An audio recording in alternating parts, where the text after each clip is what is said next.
본 방송에서 제공하는 보험 정보는 투자 판단에 대한 조언입니다. 보험, 펀드 등의 가입은 투자자 자신의 판단과 책임에 따라 그 결과가 투자자 본인에게 귀속됨을 양지하시기 바랍니다. 보험에 대한 모든 것을 알려드립니다. 전문가 군단과 함께하는 시청자 맞춤형 보험방송. 안녕하세요. 저는 보험플랜 119 최은정입니다. 보험에 가입할 때 다양한 특약에 또 어려운 보험 용어 때문에 어떤 걸 가입해야 하나 이렇게 고민하셨던 분들 오늘 강의 시간 기대해 주시면 좋겠습니다. 오늘 라이프 플랜 A 시간에는요. 불필요한 특약들은 제외하고 꼭 필요한 것들로만 가입하실 수 있는 보험 가입 노하우를 전해드릴 텐데요. 오늘은 김성중 전문가와 함께 할 겁니다. 기대해 주시기 바랍니다. 이어지는 보험 이슈 체크 시간에는요. 올 하반기부터 단체 실손보험을 퇴직 후에 일반 실손보험으로 전환하는 게 가능해진답니다. 그 실효성에 대해서 전문가의 의견 듣도록 하겠습니다. 자, 보험 플랜 119 이제 본격적으로 방송을 시작할 텐데요. 오늘도 참여 방법부터 안내 도와드릴게요. 오늘도 방송 보시면서 보험과 관련된 궁금증 생기시면 망설이지 마시고 연락 주십시오. 서울 지역번호 02-3153-2662번으로 연락 주시면 되겠고요. 문자로도 참여하실 수 있는데 문자는 무료입니다. 013-3366-0110번으로 지금 바로 연락 주시면 좋겠습니다.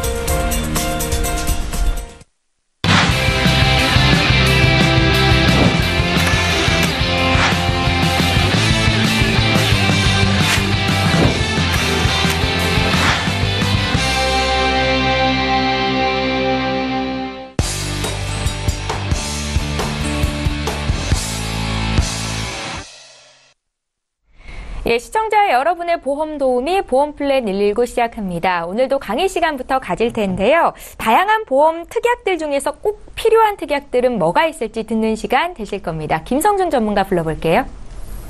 예, 안녕하세요, 시장님. 예, 오늘은 꼭 필요한 보험 특약 가입에 대해서 말씀을 드릴 건데요. 꼭 필요한 보험 가입 특약 어떤 것들이 있을까요? 우리 보험에 보면은 생명보험 크게 손해보험이 있는데요.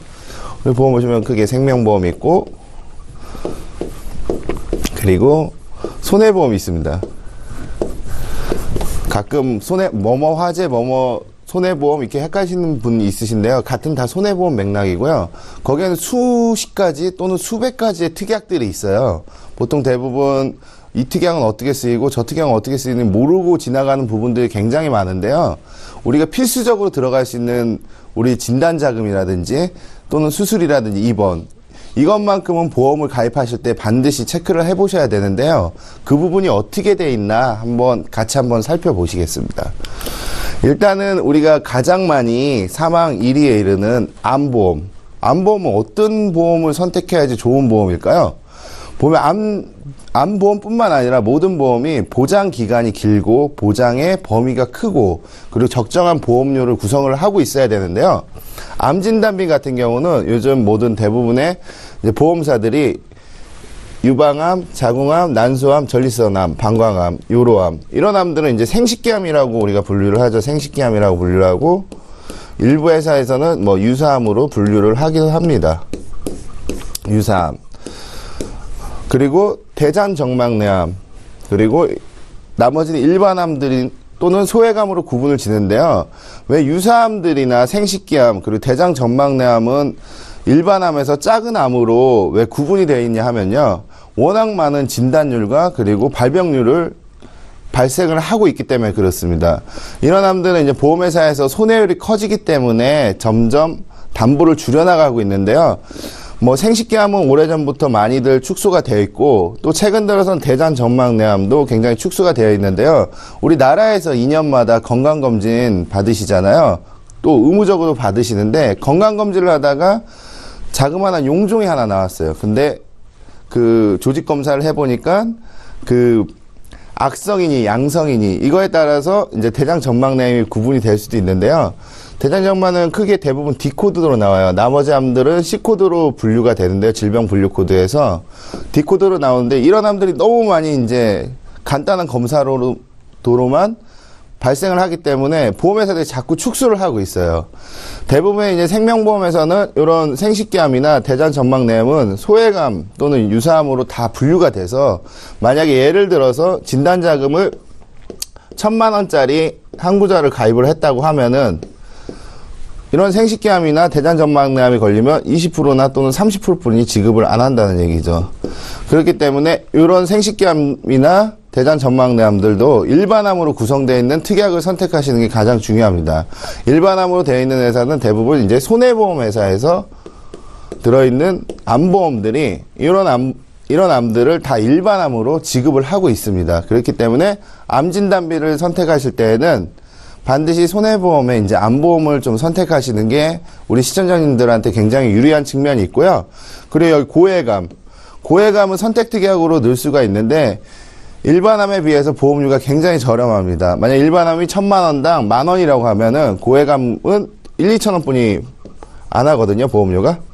그렇기 때문에 반드시 암보험을 선택할 때 고해감을 같이 추가를 해주신 방법이 경제적으로 굉장히 큰 이득이 됩니다. 그리고 암 종류의 진단비는 이렇게 보시면 되고요. 그리고 두 번째로 우리가 발병률이 높은 심혈관이나 뇌혈관에 관한 질환들인데요. 우리 보시면 이거는 워낙 방송에서 많이들 말씀을 해주셔가지고 보시면 이것도 범위에 대해서 나타나고 있는데요. 대부분의 이제 생명보험 회사들은 뇌출혈만 지급을 하고 있어요. 손해보험에서도 대형사들은 과거에도 이제 뇌출혈만 지급을 해주고 뇌졸중에 관한 담보는 일부만 지급을 하고 돼 있는데요. 일부만 담보로 구성이 되어 있는데 반드시 최소한은 뇌졸중 정도는 담보 특약으로 가시는 게 좋습니다. 여기 보시면 뇌출혈은 거미막출혈이나 뇌뇌출혈, 비외상성 머리뇌출혈이라고 되어 있는데요. 쉽게 얘기해서 뇌혈관이 혈압에 의해서 아니면 외인적 손상에 의해서 터져야만 보상을 해주는데 확률적으로 굉장히 적어요. 이렇게 뇌출혈이 일어날 확률은 전체 뇌혈관 질환의 18% 미만을 차지하고 있는데요. 그것보다 더 범위가 넓은 뇌경색을 포함하고 있죠. 뇌경색과 뇌출혈을 포함한 뇌졸중 담보를 반드시 선택을 하셔야만 뇌출혈도 보장을 받을 수 있고 그리고 뇌경색에 관한 보장도 받으실 수가 있습니다. 요즘 일부 회사에서는 손해보험 회사에서는 뇌혈관 질환까지도 일부 담보를 가져갈 수 있는 특약들이 있는데요. 뇌혈관 질환은 여기 보시면은 우리 뇌 관련 질병 코드가 I60부터 I69까지 있게 돼 있어요. 뭐 지주막 하출혈이든지 상세불명의 뇌혈관 질환이든지 이런 것들을 뇌혈관 질환에서는 뇌졸중, 뇌경색, 뇌출혈 그리고 모든 그 뇌혈관에 관한 그런 코드 질병 분류 코드가 포함되어 있기 때문에 뇌혈관 질환 정도가 내가 가입이 가능하다고 하면은 반드시 넣어주실 필요가 있고요. 우리 그 태아보험이나 어린이 보험에는 이런 뇌혈관 질환 같은 게 굉장히 좀 많이 들어가거든요. 이 담보 비싸다고 빼시지 마시고 범위가 넓은 만큼 비싼 만큼 그만큼 가성비가 좋고 보험 혜택을 받기 좋으시니까요. 뇌혈관 질환이 들어가실 수 있다고 하면 반드시 꼭 첨부를 해주시는 게 좋습니다. 아무래도 질병 분류 한국보건사에서 조사한 통계를 보면은 뇌혈관 질환이 당연히 포함되는 구역이 넓기 때문에 굉장히 많이 포함을 하고 있죠. 그리고 심장도 마찬가지로 급성심근경색은 뭐 생명보험이나 손해보험에서도 특이하게 전부 다 들어가 있는데요. 그 심근경색 말고 우리는 또 심근경색으로 이렇게 쓰러져서 응급실에 가게 되거나 주위에 요즘에 병원들이 굉장히 많지 않습니까? 그렇기 때문에 질병의 발견 그 시간이 굉장히 빨라졌어요. 응급실을 쉽게 갈 수도 있고 그렇기 때문에 급성 심근경색이 오기 전에 협심증이나 기타 심혈관 질환이 올 수 있는데요. 그 전에 간단한 치료로 들어도 큰 진단작을 받을 수 있는 이 허혈성 심장질환 진단을 반드시 넣으시는 게 좋습니다. 이 담보도 마찬가지 허혈성은 이미 생명보험에서도 간간히 나오고는 있지만은 대부분 다 손해보험에 있는 담보예요. 여기서 보면은 아까 암도 그렇고 뭐 심혈관이나 뇌혈관 질환도 그렇고 손해보험이 특이하게 굉장히 좀 이렇게 발달되어 있는 걸 보실 수가 있겠죠. 아무래도 생명보험 같은 경우는 종신이나 연금 쪽이 발달이 되어 있고 이런 특약들은 손해보험이 발달되어 있는 걸 보실 수가 있습니다. 보시면 그 다음에 가장 중요한 거 우리 이게 굉장히 요즘 핫한 이슈죠. 질병 후유장애, 상해 후유장애 3에서 80%까지죠. 그리고 생명보험에서는 재해상해 후유장애 이미 작년부터 후유장애에 대한 손해율이 너무 높기 때문에 손해율이 거의 한 800% 이상 되고 있는데요. 질병 후유장애는 과거에 이제 여러 회사들이 절판을 많이 했던 특약 중에 하나예요. 저도 이제 과거 한 3, 4년 전에 조금 가입해 놨었는데요. 지금 다시 4월 약관 이슈로 과거의 약관들이 전부 다 없어져요. 그러면서 일부 회사들이 보통 5천만 원에서 6천만 원까지 판매를 하고 있습니다. 많은 회사들이 하지 않고 있고요. 한 3, 4군데 회사가 질병 후유장애를 다시금 지금 특판으로 판매를 하고 있고요. 그리고 상해 후유장애. 상해 후유장애는 아무리 내가 보험을 많이 들어도 한 증권에 1억 정도뿐이 들어갈 수가 없었어요. 한 2년 전부터 그랬는데 지금 일부 회사들가 2억에서 3억까지도 지금 풀어놓은 상태입니다. 3억. 후유장애 같은 경우는 보험료가 굉장히 좀 저렴하기 때문에 우리가 종신보험 같은 경우는 평생에 일생에 단 한 번이지만 후유장애는 살면서 무한반복적으로 받을 수 있는 그런 특약이기 때문에 반드시 후유장애 특약은 많을수록 좋습니다. 만약에 내가 보험이 1개, 2개, 뭐 3개 있다고 하면 각각에 다 후유장애가 반드시 들어있으면 좋고요. 예전에 과거에 이제 설계사 분들이 하실 때 보면은 보험료를 줄이기 위해서 이 후유장애, 뭐 장애인 대회 나오는 거 아니냐, 이래서 많이들 빼셨는데, 그러지 마시고요. 장애인이 되면 아주 큰 돈이 나오고, 경미한 사고로도 그게 연관성이 있다고 하면은 후유장애 반드시 발생합니다. 후유장애에 대해서 구체적으로 한번 알아보면은요, 우리가 이 인체해도인데요. 우리 몸이 머리부터 발끝까지 있겠지만은, 상해 후유장애 같은 경우는 우리가 이 관절부 있죠. 어깨, 팔꿈치, 그리고 팔목, 그리고 고관절, 무릎, 그리고 발목, 그리고 손가락, 발가락 별도, 그리고 척추체, 전부 별도. 여기에 대해서 후유장애가 반드시 발생할 수 있는데요. 만약에 내가 상해나 질병으로 이런 관절 부위가 다쳤어요. 다쳤는데 수술을 하게 됐어. 수술을 했는데 아무리 대한민국 전 세계 명의가 수술을 해도 수술하기 전하고 후하고 반드시 운동 장애가 발생을 하게 됩니다. 예전에는 뭐 AMA 방식이나 맥브라이드 방식 요즘에는 그게 사용하고 있는데요. 운동장애의 그 퍼센트지 약관에 정한 이런 퍼센트에 따라서 후유장애가 발생을 할 수 있는데요. 과거에는 이제 허리 같은 경우는 이 MRI나 진단 이런 걸로 인해서 디스크만 있어도 약관상 보시면 10% 정도의 보험료를 지급을 하게 돼 있어요. 근데 상해 기여도나 질병 기여도에 따라서 보통 5에서 7% 또는 수술을 하게 되면 7%까지도 볼 수 있는데 이거에 대해서 이제 보험사와 합의적인 부분, 어제도 우리가 토크 시간에 말씀을 드렸지만은 그런 부분들이 영향을 굉장히 많이 끼쳐요. 근데 변경된 약관에서는 디스크가 진단을 받고 나서도 반드시 수술을 통해서 한 180일이 지나고 나서 운동장애를 다시 평가를 해요. 그리고 허리가 이상하다고 하면은 보험금을 지급하겠다는데 사실 변경된 약관은 보험금을 뭐 안 주겠다는 얘기랑 똑같습니다. 이게 보험회사에서. 그렇기 때문에 지금 반드시 이런 후유장애 그리고 치매보험도 별도로 따로 가입을 안 하셔도 경미한 치매도 한 40% 만약에 예를 들어서 한 내가 5천만 원 담보가 있다. 아니 뭐 1억으로 계산을 해볼게요. 1억이 있다 하면은 40% 내가 치매보험을 들지 않았는데 4천만 원이 발생하는 그런 현상이 나올 수 있는 그런 담보입니다. 그리고 또 보시면은 얼굴 같은 것도 뭐 외모 추상적 상해를 입었을 때 화재나 교통사고로 얼굴을 성형수술을 하게 되었을 때나 그리고 현저한 추상이 남았을 때는 예전에 현저한 추상만 가지고도 장애 정도를 평가해가지고 보험금을 지급을 했어요. 근데 변경된 약관에서는 성형수술이나 시술을 통해서 그 이후에도 현저한 추상이 남아있다. 그럴 때 이제 보험금을 지급하게 된다는 변경된 약관이 예고가 되어 있고요.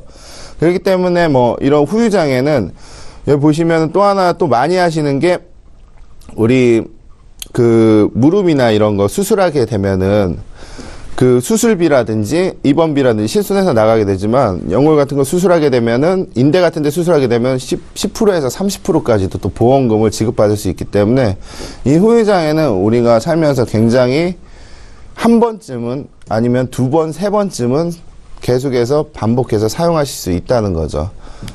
그렇기 때문에 굉장히 후유장애 잘 체크하시고요. 그리고 보험 이제 3대 보험 자금 같은 경우는 이 납입 면제가 있는 그런 보험 상품을 반드시 선택을 하시는 게 유리합니다. 납입 면제는 이런 중대한 질병에 걸렸을 때는 보험료를 더 이상 내지 않게 되는 거죠. 그리고 여기 플랜 예시를 들었는데요. 이런 진단 자금하고 후유장애랑 상해 후유장애 넣었을 때 요즘엔 알뜰한 상품들이 많아요. 저해지환급형이나 또 그런 상품들이 있기 때문에 저렴하게 또 보험료를 이용하실 수가 있고요. 물론 직업 급수나 환경에 따라 좀 틀려질 수는 있습니다. 그리고 장기 요양 플랜도 이렇게 보여지고 있고요. 그리고 수술에 관한 거, 그리고 수술 특약들 있죠. 반드시 수술 특약들 보장폭 많고 많이 들어갈 수 있는 것도 준비를 하시면 괜찮고요. 수술 특약 같은 경우는 여러 개 있어도 무한정으로 반복되기 때문에 많이 있으시면 굉장히 좋습니다. 그리고 간병비 플랜이 있고요. 4월에 변경되는 이슈 이거 보시면은 후유장에 반드시 변경되니까 많이들 하나씩 꼭 준비하시면 좋을 것 같고요. 실손보장보험료 인상 및 유병자 실손이 출시 예정으로 있죠. 그리고 4월에 보험사 변경 전에 특별한 혜택들이 굉장히 보험사별로 경쟁을 하고 있기 때문에 준비를 잘 해주신다면 이번 기회에 3월달 앞으로 보험 준비하시는데 굉장히 큰 도움이 될 것 같습니다. 예. 오늘 라이프 플랜 A 강의는 김성중 전문가와 함께 들어봤습니다. 보험에 가입할 때 어떤 특약들이 반드시 포함이 돼야 하는 건지 정보를 드렸는데요. 강의 들으시면서 궁금증 생기신 분들도 저희에게 연락 주시면 되겠습니다. 강의 내용 다시 한번 정리해 드릴게요.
예, 보험 이슈 체크 시간 이어갑니다. 오늘의 주제부터 함께 살펴보시죠. 단체 실손보험 퇴직 이후에 일반 실손보험으로 전환이 가능한가가 오늘의 주제입니다.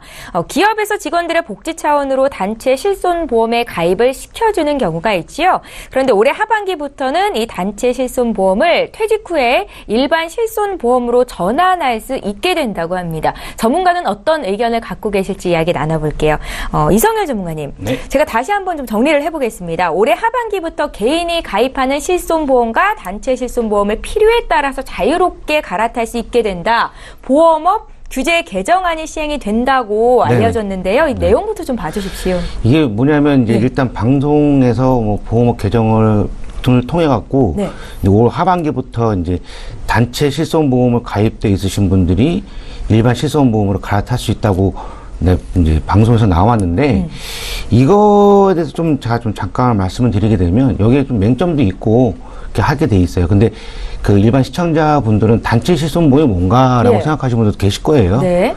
그런데 이제 이 단체 실손보험이란 건 뭐냐면 그 이제 기업들이나 이제 관공서들이 이제 직원들 복지 차원에서 이제 단체 실손보험을 저렴하게 이제 가입을 시켜드리는 게 단체 실손보험입니다. 그러니까 개개인의 건강 상태에 따르지 않고 그냥 무조건 가입을 시켜주는 무조건 가입을 거죠? 시켜주는 겁니다. 그런데 이 단체 보험이 없으신 분들이 이제 저희가 얘기하는 일반 실손보험에 가입을 하시는 거죠. 네. 이제 그렇게 되는데 이 단체 실손보험은 이제 일반 실손보험하고 약간 좀 틀리게 이제 일반 실손보험 같은 경우는 우리가 입원했을 때는 5천만 원, 그 다음에 통원했을 때는 이제 25만 원에서 5만 원 해갖고 약제비까지 해서 30만 원 한도로 보장이 되시는데요. 이제 단체 실손보험 같은 경우는 입원했을 때는 1,000만 원이 경우가 좀 많죠. 근데 뭐 장단점에 대해서 좀 말씀을 드리게 되면 이 일반 실손보험에서는 이제 여자들은 이제 아기를 난다고 했을 때 그 제왕절개 같은 경우는 이제 저기 일반 실손보험에서는 보장이 안 되시는데 이 단체 실손보험에서는 보장이 되십니다. 그래서 그런 이제 좀 단체 실손보험이 일반 실손보험보다 좀 좋아요.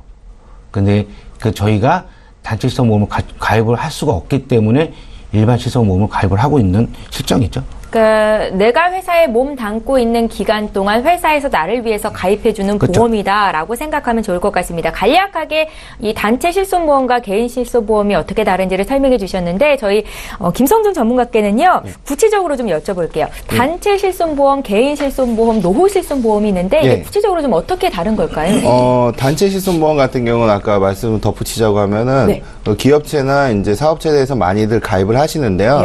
그 가족까지도 또 보장을 해줘요. 가족까지도. 이제 직원의 가족들도 대부분 보장을 해주고 있고요.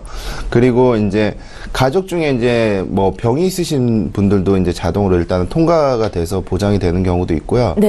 그리고 이제 보장의 한도는 보통 1,000만 원에서 3,000만 원 이제 입원비 한도로 지급을 되고 있는데 뭐 또 일부 특약들은 회사와 이제 그 보험회사와 회사랑 이렇게 조인을 해가지고 일부 특약을 만들어내기도 해요. 그렇기 때문에 단체보험은 또 회사 입장에서는 또 비용 처리나 절세 효과도 있고 그리고 직원들한테는 그 근로자한테는 이제 세제 혜택이나 뭐 이런 것들도 복지 차원에서 굉장히 좋은데요. 그렇게 구성이 되어 있고 일반인들이 보장되는 건 다 포함이 되어 있습니다. 그리고 노후 실손 같은 경우는 그 일반 실버 플랜이라고 하는데 좀 약간 내가 나이가 많은 것 같아서 노후다 해서 노후 실손을 가입하실 필요는 없고요. 이제 뭐 65세 이상, 뭐 70세 전후로 하셔서 이제 일반 실손보험이 가입이 안 되시는 분들이 이제 선택을 하실 수가 있어요.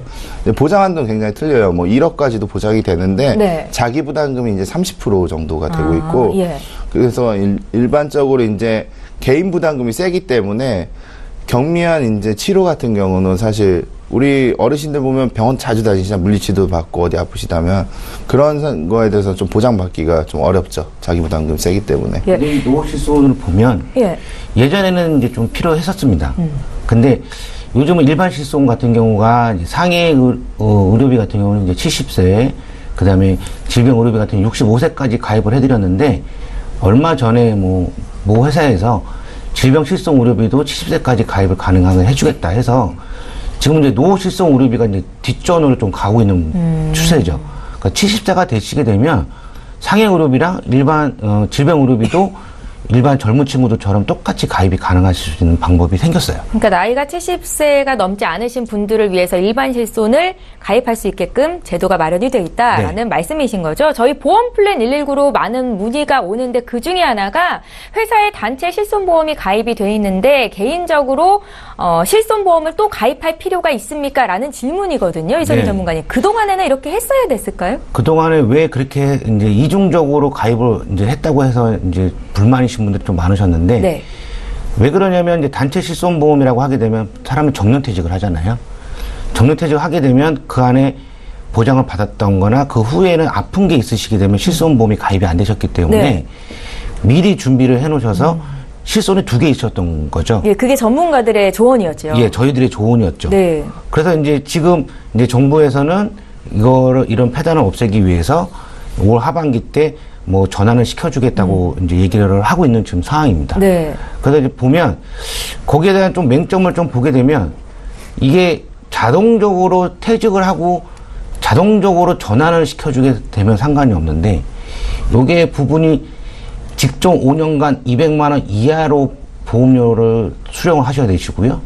10대 중대한 질병, 뭐 예를 들어서 암, 고혈압, 당뇨, 뭐 협심증, 뭐 위궤양 뭐 그런 거가 없으셔야지만 되시는데 일반적으로 저희가 60세 전에 고혈압 있으신 분들은 많죠. 요즘 고혈압 환자들은 30대부터 또 발병이 되는 경우가 있으니까. 근데 이게 과연 60세 이후에 단체 보험을 일반 보험으로 일반 실손으로 전환을 시켜줄 때 이 안에 안 들어가실 수 있는 분이 과연 몇 분이나 되실까라는 게 좀 제가 좀 생각을 하고 있습니다. 지금 이성렬 전문가께서는 제도가 바뀌는데 그러니까 단체 실손보험에 가입하고 계신 분들이 퇴직 이후에 개인 실손으로 바꿀 수 있게끔 하겠다라는 거에 대해서 실효성이 좀 떨어질 거라는 생각을 하고 계신 것 같거든요. 김성준 전문가는 어떠세요? 물론 어떻게 바뀔지는 구체적인 사안이 나온 건 아니지만은 네. 만약에 정부에서 그렇게 바꿔준다고 하면은 우리 실손이 지금 1년 갱신이지 않습니까? 1년마다 사실 갱신형이라는 거는 재가입이 된다는 그런 부분도 포함하고 있는데요. 요즘 실손 1년 갱신 15년마다 재가입 약관을 따라가는데 만약에 1년 갱신을 했는데 재가입이 된다면은 질병이나 이런 현증이 있다고 하면은 문제가 되잖아요. 가입하는데. 네. 그런 점을 고려하지 않고 제도만 이렇게 정부에서 바꿔버린다고 하면은 과연 보험에 대해서 뭘 알고 바꾸는 건지 모르고 바꾸는지 그건 잘 모르겠지만 만약에 과거의 질병들을 그대로 그 보험 그대로 이제 평생 가져갈 수 있는 보험을 변경을 해준다고 하면은 좋겠죠. 무지하게 좋겠지만 근데 그 보험의 특성상 그렇게 되기가 힘들 것 같아요. 단체 보험이랑 개인 보험의 이제 특성이 다르기 때문에 그럼 아까 임신, 출산 이런 것까지 다 보장을 해주는데 그럼 일반인들도 우리도 보장해 주세요 이럴 수 있잖아요. 단체 보험에서 보장해 줬는데 일반 보험 전환했는데 그 약관 그대로 가진 않을 거란 말이에요. 분명히 조건들이 붙고 그만한 리스크는 누군가를 감소를 해야 된다는 거죠. 예. 그렇기 때문에 과연 어떻게 바뀔지는 지켜봐야 될 것 같습니다. 이게 좀 예를 들면 이제 단체 보험에서 이제 임신 중독증으로 인해서 이제 출산을 하신 분들이 둘째를 가지셔서 일반 이제 또 태아보험을 가입을 하시려고 하게 되면 네. 그게 병력이 뜨기 때문에 거절을 시켜버려요. 태아보험 자체도 가입을 안 시켜주는 상황이에요. 예. 그런데 지금 이 단체 실손보험을 가입을 하고 있다가 아까도 이제 말씀드렸듯이 자동적으로 전환을 시켜주게 되면 상당히 좋은 제도입니다. 내가 어디 아프든 병이 있든 자동적으로 전환을 시켜주면 상당히 좋은 제도인데 이게 200만 원 이하, 직종 5년간 200만 원 이하의 보험금 수령 금액, 그 다음에 고혈압 약을 먹거나 당뇨를 먹으면 또 안 되고 그렇게 되면 이게 실효성이 있을까? 그래서 지금 이게 바뀌지도 않았는데 확정된 것도 아니거든요. 네. 하반기 때문에 시행을 할 예정이다라고 해서 근데 저한테 문의가 되게 많으세요. 그럼 지금 갖고 있는 단체 보험이 있으신 분들이 그럼 내가 지금 일반 실손 의료비를 해지해도 되지 않느냐라고 말씀하시는 분들 계시거든요. 개인 보험이랑 단체 실손 보험에 중복적으로 가입한 분들이 자료를 보니까 118만 명이라고 하더라고요. 네, 되게 많습니다. 예. 예, 왜냐하면 공무원들 같은 경우는 대부분이 거의 100% 단체 보험이 다 가입되어 있으세요. 그다음 군인들도 포함이고 경찰들도 포함이고. 근데 이제 그분들도 이제 지금은 그 정년 이후에 생각을 하기 때문에 지금 중복으로 실손 의료비를 가입을 하고 계시는 거죠. 그렇다면 지금 단체 실손보험만 가입하고 계신 분들을 위해서 이분들은 어떤 대안을 마련해야 되는 건지 김성준 전문가께 좀 여쭤볼까요? 제가 봤을 때는 이제 그 실손보험 같은 경우는 사실 어떻게 보면 완벽한 듯 하면서도 완벽하지 않은 보험이라고 할 수가 있거든요. 네. 그 보장이 다 되는 것 같지만 또 갱신이나 재가입할 때 또 보험료 인상적인 부분도 있고 그 복잡한 구성으로 되어 있기 때문에 만약에 변경이 된다고 하면은 어느 정도 적절선으로 좀 합의를 봐가지고 좀 오를 수 있는 만큼 어느 정도 오를 수 있을까 또 예시표나 이런 것들 선택을 할 수 있게끔 좀 선택의 폭이 다양했으면 좋겠고요. 그리고 실손의 그런 보장 부분도 그 앞으로 어떻게 변경될든지 미리 예고를 해서 선택의 폭이 좀 다양했으면 좋겠어요. 어떤 얘기냐면요. 실손 같은 경우 만약에 외국에서 1년 동안 체류를 하게 된다고 하면은 출입국 관리소에서 그 확인증을 끊으면은 1년 정도 그 보험료 다시 돌려주거든요. 안 써먹었기 때문에. 그런 여러 가지 이제 좀 장점들을 좀 많이 만들어내야 될 것 같아요. 회사에서. 저도 거기에 좀 찬성을 좀 많이 하고요. 네. 이 실손, 이 단체 보험이라고 하게 되면 우리가 보험을 가입을 할 때는 맨 처음에 저희가 실손보험을 가입을 제일 먼저 하라고 하잖아요. 근데 이 실손보험, 이 단체 보험만 가입이 되어 있으신 분들은 실손보험, 그러니까 단독 실비만이라도 좀 가입을 해놓고 계시는 게 좀 나을 것 같아요. 이 단독 실비라고 하게 되면 완전 실비만 들어가신 거잖아요. 보험료가 10,000원, 비싸봤자 20,000원이 안 넘는 건데, 그래서 이게 아직 확정이 된 게 아니기 때문에 그 김성훈 전문가가 얘기했듯이 이게 정말 좋은 쪽으로 내가 단체 실손보험에 가입되어 있는 동안은 이제 그 보험료를 다 돌려주고 그 다음에 자동적으로 전환을 시켜준다고 하는 제도가 된다면 이건 상당히 좋은 제도입니다. 예. 제가 봤을 때는 안 될 것 같아요. 네, 두 분의 의견을 여기까지 듣도록 하겠습니다. 단체 실손보험, 퇴직 이후로 일반 실손보험으로 전환이 가능할까? 여기에 대한 실효성에 대한 의견을 들어봤습니다. 이렇게 해서 오늘 보험 이슈 체크 시간 가져왔고요. 저 이제 계속해서 시청자 여러분들 보험 고민 상담해드리는 시간 이어가겠습니다. 저희 보험플랜 119에서 제공하고 있는 이런 정보들은 투자 판단에 대한 전문가들의 조언입니다. 해당 보험의 가치나 수익률을 보장하고 있지는 않다라는 점도 함께 기억하시면 좋겠습니다. 저희 보험과 관련된 어떤 질문도 하실 수 있고 지금 저희가 이제 토크 시간을 가졌는데 여기에 대한 궁금증 있으신 분들도 연락 주시면 되겠습니다. 오늘 첫 번째 시청자는 전화 연결이 돼 있고요. 바로 만나볼게요. 안녕하세요. 네, 안녕하세요. 예, 시청자님. 네, 네, 저희 보험플랜 119를 연락 주신 거죠? 어떤 네, 고민이 네. 있으실까요? 제가 이제 지인으로부터 종신보험을 가입을 했는데요. 네.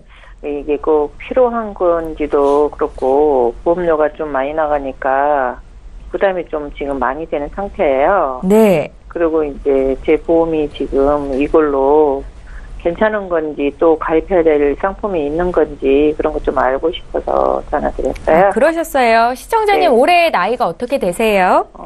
쉬운 둘이요. 52 되셨어요. 저희 보내주신 증권 봤는데 작년에 말씀하신 그 알리안츠 생명의 유니버설 네. 종신보험이 좀 부담스러웠다는 종신보험. 말씀이신 네. 거잖아요. 당시에 보험료가 좀 부담스러우니까 조절을 해야겠다라는 네. 생각은 않으셨어요? 그래서 보험료 뭐 지인이 좀 해달라니까 그 당시에는 이제 설명하는 거 예. 보고 이제 괜찮을까 싶어서 했는데 예, 막상 가입을 지금은, 해보니까 다달이 나가는 기간도 보험료가 좀 길고 예. 알겠습니다. 시청자님, 이 네. 종신보험이기는 한데 유니버셜이라는 단어가 붙어 있어요. 이게 뭐 네네. 다양한 용도로도 활용이 가능하다라는 의미일 텐데 구체적으로는 전문가의 의견을 들을 거고요. 전화 네. 끊지 마시고 잠깐만 기다려 주십시오. 네. 예, 시청자께서 문의하신 내용 정리 좀 해보겠습니다. 저희 제작진께 보내주신 증권을 저희가 먼저 받아봤습니다. 총 2건의 보험이 있으셨는데요. 알리안츠 생명 유니버셜 종신보험은 작년에 가입을 하셨고 한 달 보험료가 26만 원 돈이셨습니다. 동부화재 패밀리 라이프 보험은 2009년도에 이미 가입을 한 상태셨고 납입기간 20년 또 보험기간 100세 만기로 가입이 돼 계셨습니다. 문의사항 다시 한번 정리해 볼게요. 올해 52살 되신 여성분 지인을 통해서 가입한 종신보험 보험료가 부담스럽다. 이게 가장 큰 걱정거리이셨습니다. 이성일 전문가 연결해 드릴게요. 네, 안녕하세요. 네, 안녕하세요. 예, 일단은 뭐 지금 알리안츠 생명하고 이제 네. 동부화재 보험을 갖고 계시는데 네. 동부화재 보험을 좀 먼저 상담을 해드릴게요. 네. 네. 이 동부화재는 2009년도 가입을 하셨네요. 예, 예. 저희한테 보내주신 그 증권을 보니까 네. 여기 안에 이제 실손이 있으시고요. 네, 예. 네, 뭐 암도 2천만 원, 뇌졸중 급성심환도 2천만 원이 있으시고 예, 예. 실손을 제한 나머지는 갱신형이 아니세요. 그래서 보험료도 예. 상당히 저렴하시고 네. 이제 가입하신 시기도 꽤 오래되셨고 네. 이 당시 실비가 상당히 좋은 실비입니다. 예. 그래서 상당히 좋은 실비니까 이 동부화재 보험은 별로 말씀드릴 게 없고요. 네. 이 보험은 꾸준하게 계속 살아계실 네. 때까지 계속 유지하시고요. 네네. 이게 3대 질환, 암, 뇌졸중, 급성신경색도 100세 만기시니까 네. 잘 가져가시고요. 네. 이제 문제는 뭐냐면 이제 알리안츠 유니버설 종신보험을 가입을 하셨는데 예. 여기에 이제 주계약이 이제 7천만 원이세요. 네, 그래요. 수술 특약이 이제 1에서 5종이 있으신데 예. 저는 개인적으로 생명보험에서도 수술 특약을 가져가라고 하는 사람 중에 한 명입니다. 네. 이게 생명보험이 하나, 손해보험에 이제 수술비 각각 가져가시라고 말씀을 드리는데, 네. 근데 이 수술비 때문에 이 보험을 계속 끌고 간다라고 하게 되면 조금 좀 부담이 되고요. 네. 52세이신데 납입 기간은 20년 납이세요. 네. 보험료도 26만 원 정도 내시는데, 네. 이게 제가 항상 제가 이런 보험을 가입하셨던 분들한테 제가 물어보는 게, 네. 요게 20년 이후에 연금 전환된다 그래갖고 가입하신 거 맞으시죠? 네, 맞아요. 연금. 예, 연금 때문에 필요해서. 가입하신 의미도 있으시죠? 네, 이거 그렇죠. 뭐 죽어서 7천만 원 자녀분들한테 남겨주려고 가입하신 분들은 거의 없으시더라고요. 네, 아니에요. 연금 예, 때문에. 거의 노후로 준비하신 분들이 네, 되게 많으신데 이게 이제 그나마 다행이신 게 작년에 가입을 하신 거라서 네, 네. 예, 오래되신 건 아니시고요. 예. 이 이제 유니버셜 기능이라는 게 이제 저희가 중간에 냈을 때 이제 해지환급에서 이제 뭐 예. 80%든 뭐 90%든 회사마다 틀린데요. 예. 인출할 수 있는 기능을 갖고 있어요. 네네. 이제 대출이 아닌 인출이기 때문에 이자가 없는 거겠죠. 예. 근데 그렇게 되면 저는 저축을 하라고 말씀을 드리고 싶고요. 예. 그래서 이제 보면 아직까지도 19년 정도로 보험을 더 납입을 하셔야 돼요. 보험료를. 예, 많죠. 그쵸? 아직 멀었죠. 예, 그렇게 되면 예. 좀 별로 이거는 이제 두 가지로 뭐 말씀을 드린다고 뭐 할 수도 있겠지만 네. 첫 번째는 뭐 예를 들어서 뭐 주계약을 최저로 줄여서 가져가세요라고 말씀을 드릴 수도 있어요. 네네. 근데 그거는 좀 제가 봤을 때는 가입 시기가 1년밖에 안 됐기 때문에 예. 그거는 아니라고 보고요. 예. 이거는 그냥 과감하게 그냥 정리를 하시는 게 제일 좋습니다. 아. 과감하게 정리를 하셔서 예. 좀 부족한 거를 네. 손해보험 쪽에 제가 네. 항상 또 요새 말씀을 드리는 거 50자가 넘으신 분들은 그 20년 갱신짜리 보험이 상당히 저렴하고 상당히 좋습니다. 네. 그러니까 저희가 제일 아플 동안에 보장을 제일 많이 받으시는 거예요. 네네. 그래서 그 이제 물론 동부화재 이제 3대 질환이 2천만 원씩 있으시지만 약간 부족하다고 생각을 하기 때문에 네네. 그 20년 갱신짜리로 해서 3대 질환해서 그 3천만 원 넣으시고요. 네네. 그리고 수술비도 요새는 잘 돼 있어요. 손해보험이. 뭐 네. 관열 수술비, 비관열 수술비라고 해갖고 뭐 뇌혈관, 그리고 허혈성 질환 수술비도 다 잘 돼 있기 때문에 네. 그쪽에다가 다 전부 다 넣으셔서 하나 네. 정도 더 준비하시기 더 나으실 것 같고요. 아, 예. 그리고 그 생명보험 쪽에 수술비 담보만 또 들어갈 수가 있으세요. 네. 주계약을 최저로 뭐 100만 원만 해갖고 네네. 수술특약 담보만 들어갈 수가 있으시거든요. 아, 그렇게 되면 네. 보험료 10,000원대밖에 안 하십니다. 그래서 그렇게만 가져가시게 되면 이 보장성 보험은 충분히 가져갈 수가 있으시고요. 네. 그렇게 되면 또 이제 보험료는 상당히 많이 줄어지실 거예요. 네. 한 17만 원, 18만 원 정도 줄어지실 거기 때문에 네. 연금이 필요하다 그러면 납입 기간은 10년으로 딱 잡으시고요. 네. 그 남은 금액 갖고 그 연금으로 가입을 하시는 방법도 있으시고 네. 또 이제 저축을 꾸준하게 하시는 방법도 있으십니다. 네. 저축은 뭐 말이 길어질 수가 있는데요. 일반 네. 은행을 이제 가시게 되면 적금은 이율이 낮으시니까 네네. 저축은행을 좀 이용하시는 것도 방법이시고요. 네. 그다음에 보험사의 저축도 이용하시는 방법이세요. 근데 이게 내가 네. 저축을 할 건지 연금으로 가져갈 건지 그거는 정확하게 네. 생각을 하신 다음에 네. 그 노후를 준비하시는 게 제일 좋으십니다. 네. 아, 예. 제가 말씀드릴 수 있는 부분 이 정도이고요. 네. 혹시 또 궁금하신 거 있으세요? 아니에요. 다 충분히 들었고요. 예. 이제 필요한 거 준비해야 될 것 같네요. 예. 지금 시청자님 이 자리에서 두 분의 전문가께서 같이 방송을 예. 의견을 나누고 계신데 김성준 전문가께도 의견 좀 여쭤볼까요? 예, 간단하게 정리를 해주면 시청자님 안녕하세요. 네네. 이 보험이 필요한가 안 한가는 네. 지금 말씀을 충분히 드렸던 것 같아요. 뭐 네. 내용이 크게 있진 않은 것 같아요. 그리고 추가할 부분이 없는지, 그리고 이미 말씀드렸듯이 뭐 부담스럽다고 하셨잖아요, 이 보험이 자체가. 네네. 그렇기 때문에 또 사망보험금도 그렇게 필요하신 것 같지 않고 얘기를 들어보니까 네, 일단 정리하시는 게 맞는 것 같고요. 예. 그리고 준비를 추가로 하실 때는 뭐 진단자금도 중요하지만은 뭐 네. 장기 간병비라든지 또 네. 각종 수술이나 질병상의 수술 등이라든지 이런 것들을 추가하셔가지고 네네. 좀 뭐 보험 회사들 굉장히 많잖아요. 보장금 큰 데로 해서 네네. 좀 이거보다 아무리 좋게 하더라도 보험료는 지금 내시던 것보다는 많이 줄어드실 거예요. 네네. 그 남는 부분으로 연금이나 저축 등을 준비하신다고 하면은 네. 앞으로 지금 당장 표는 안 나겠지만 몇 년이 지나고 나면은 눈에 띄게 표가 나실 거예요. 아, 예. 그렇게 변경을 하신다면은 네. 굉장히 좋은 플랜이 나올 것 같습니다. 그리고 이제 네. 잠깐 또 말씀드리면 이제 저희 이제 전화 주신 시청자님 말고 이 네네. 방송을 보고 시청자님들이 정확하게 아셔야 될 게 뭐냐면 네. 이 종신보험이 연금 전환된다는 게 네. 제가 냈던 돈을 다 연금 전환 해드린다는 게 아니고요. 네네. 그 이제 뭐 20년 후든 연금을 개시할 나이에 되셔서 그 당시에 해지 환급금으로 갖고 연금 전환을 해드리는 거예요. 그거를 꼭 명심해 주셨으면 좋겠습니다. 해지 환급금이기 때문에 제가 낸 돈보다 이자가 더 많이 안 붙었네? 아니면 또 마이너스네? 그런 네. 경우도 있으세요. 네네. 그러니까 정확하게 그거를 알고 가셔야 되는 거예요. 네, 종신보험의 알겠습니다. 어차피 특징입니다. 내가 네. 받는 해지 환급금이다. 그 돈으로 연금을 주는 거다라는 그렇죠. 말씀이신 그렇죠. 거죠? 네. 예, 잘 네. 알겠습니다. 시청자님, 오늘 두 분의 전문가와 함께 상담을 네. 풀어드렸는데요. 네, 혹시 또 네. 궁금한 거 있으시면 연락 주세요. 오늘 상담은 네. 여기까지만 하겠습니다. 네, 감사합니다. 예, 고맙습니다. 네. 예, 저희 보험플랜 119에서 제공하고 있는 정보는 투자 판단에 대한 전문가들의 조언입니다. 해당 보험의 가치나 수익률을 보장하고 있지 않다라는 점 기억하시고요. 저희 계속해서 문자 볼 텐데 이번에는 9711님께서 적으셨거든요. 내용 함께 읽어보시죠. 딸이 지금 4개월 됐습니다. 보험이 아직 없어서 하나 가입하려고 하는데 어떤 보험을 가입해주면 좋을까요? 하셨고, 태아보험은 이미 지났으니까 이성의 전문가께 좀 들어볼게요. 네. 이 부분 같은 경우는 태아보험이 없어졌던 것 같아요. 네. 그래서 지금 어린이 보험을 가입을 하셔야 되시는데, 보험이라는 건, 항상 실손 의료비가 제일 먼저 가입을 하셔야 돼요.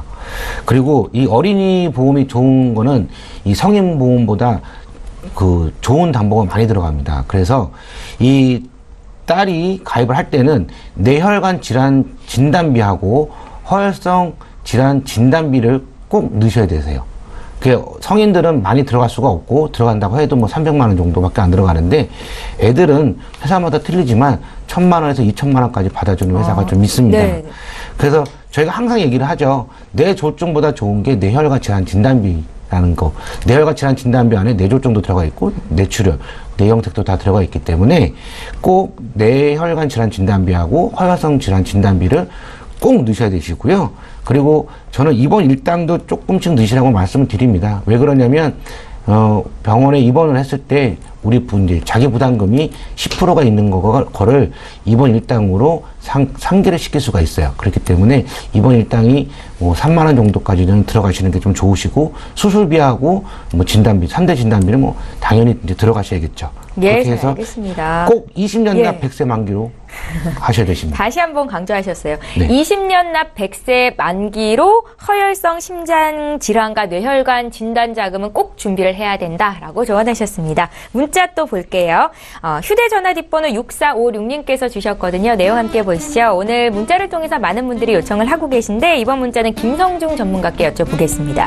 후유장애 관련해서 보험금을 받기가 힘들다고 들었습니다. 어떻게 하면 받기 쉬울까요? 어제 저희가 예. 토크 시간에 얘기했던 내용인데요. 다시 한번 듣겠습니다. 김성윤 전문가. 예.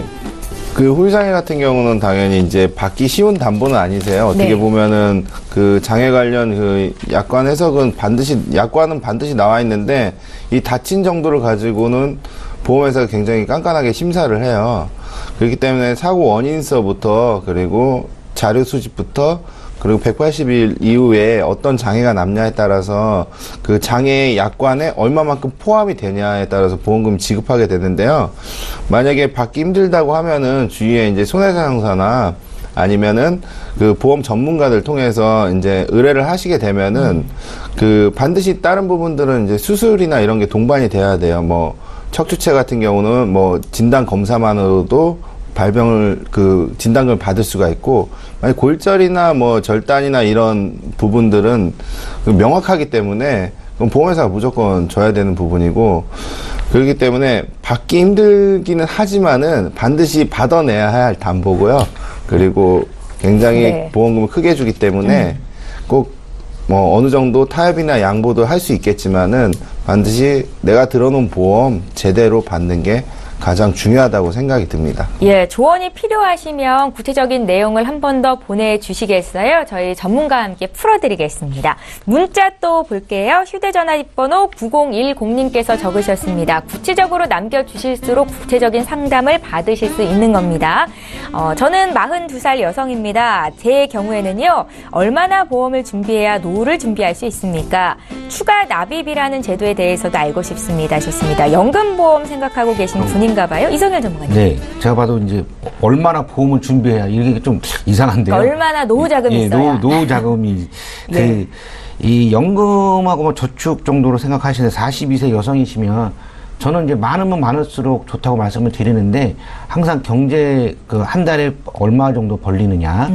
뭐 저희 전문가들은 뭐 월급의 50% 이상은 다 저축을 하세요라고 말씀드리는데 네. 그런 어불성설이고요. 뭐 살다가 보면 예. 그게 될 수도 없고요. 근데 보면 이제 추가 납입에 대해서 잠깐 얘기를 궁금해 하고 계시는데, 네. 저는 10년짜리 그 각각 생명보험사에 보면 확정금리 주는 그 보험이 그 연금도 되고 저축도 되고 종신도 또 뛰는 게 있습니다. 그래서 뭐 A라는 회사 같은 경우는 뭐 2.85 연봉리 이제 확정금리를 주는데 이게 아이들이 성인이 될 때까지는 종신으로 가져가고 이제 아이들이 성인이 다 돼서 이제 제가 돈이 만약에 필요하다 그러면 여기서 충분하게 보상을 받을 수가 있어요. 그래서 만약에 내가 한 달에 50만 원을 저축을 할 수 있다고 하게 되면 50만 원을 반으로 뚝 자르시는 겁니다. 그래서 25만 원을 보험금을 납입을 하시고 네. 나머지 25만 원을 추가 납입을 하시는 거예요. 그렇게 되면 제가 좀 전에 말씀드렸던 그 보험 같은 경우는 납입 기간은 10년이지만 9년째 원금이 도래를 하십니다. 그래서 상당히 좀 괜찮죠. 그 저축보다는 괜찮고 9년 이후부터는 계속 복리로 돌아가기 때문에 어느 은행보다도 이자율은 훨씬 셉니다. 그래서 그렇게 준비하시기 좀 좋을 것 같아요. 예, 추가 납입이라는 단어를 쓰신 거 보니까 아마 고민을 많이 하신 것 같은데 오늘 이성렬 전문가께서 주신 내용 꼭 참고하셨으면 좋겠습니다. 저희 문자 또 풀게요. 보험과 관련된 어떤 질문도 하실 수 있습니다. 망설이지 마시고 연락 주십시오. 휴대전화 뒷번호 2456님께서 적으셨는데요. 함께 읽어보시죠. 어머니 간병보험을 가입하고 싶은데 수술이나 입원 등 사고가 여러 번 있었습니다. 가입 가능한 보험사가 있을까요? 라고 질문을 하시네요. 김성준 전문가. 예. 되게 좋은 질문 해주셨는데 최근에 이런 사례가 있었어요. 뭐 눈 수술도 하시고 이제 나이 드시면 수술 많이 하시잖아요. 예. 근데 수술력이 너무 많으면 예전에 이제 그 장기 요양 간병 등급 뭐 4급, 1급, 2급 뭐 이런 보험들은 심사가 일반 보험하고 똑같았기 때문에 가입이 좀 힘드셨어요. 그런 분들 많이 없어지기도 했지만은. 근데 최근에 이제 간편한 이 간병보험도 출시가 됐어요. 그러니까 어떤 거만 물어보냐. 우리 뭐 325 하잖아요. 근데 325에 이미 해당이 돼요. 뭐 수술을 한 지 2년 안에 됐어요. 그럼 이것도 325에 해당이 안 되는 거잖아요. 네. 그럼 가입 못 하는 거냐. 근데 어느 한 회사에서는 그런 걸 안 봐요. 그러니까 내가 지금 한 달 전에 수술을 했다고 하더라도 뇌혈관이나 그 심혈관이 알츠하이머나 치매에 관련된 그런 진단이나 그걸로 인한 수술만 아니면은 예. 일반 수술은 다 수용을 해주더라고요. 네. 그러니까 뭐 간편한 수술이나 큰 수술을 했다고 하더라도 치매 간병에 대해서 이제 진단이나 수술을 한 적이 없다고 하면은 가입이 다 가능하시더라고요. 가능합니다. 예, 가능하다라는 답변이 나왔습니다. 더 궁금증이 있으실 것 같고요. 저희 방송 끝난 이후로 전화 주십시오. 더 풀어드리겠습니다. 방송 벌써 마쳐야 될 시간 됐는데요. 다시 한번 참여 방법 안내해드리겠습니다.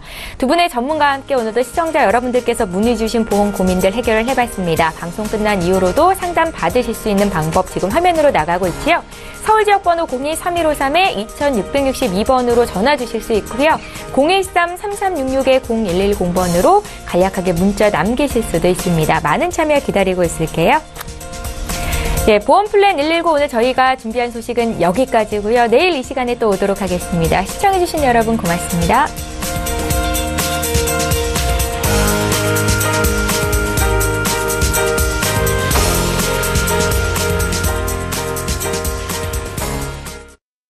본 방송에서 제공하는 보험 정보는 투자 판단에 대한 조언입니다. 보험, 펀드 등의 가입은 투자자 자신의 판단과 책임에 따라 그 결과가 투자자 본인에게 귀속됨을 양지하시기 바랍니다.